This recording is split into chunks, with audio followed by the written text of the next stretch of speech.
Hello friends, welcome back to my channel Railfan. So today we are going to discuss about an update of the new and updated VISAKHAPATNAM railway station. So let's start this video. If you are new in this channel, please subscribe for more videos. So let's start this video.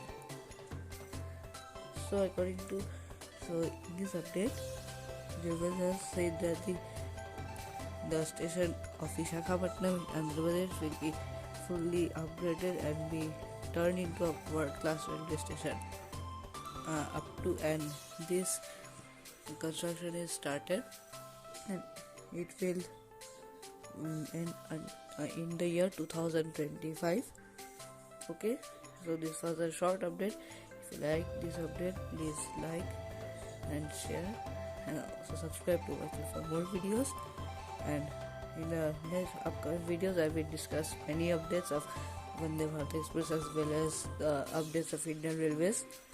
Okay, so thank you. And this is another update about the railway station. It is that the station will be fully world class, and it will be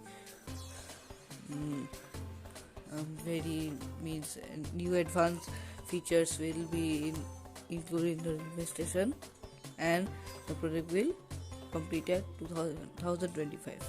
Okay, and in the next video we'll discuss about the updates of Railfan railway station.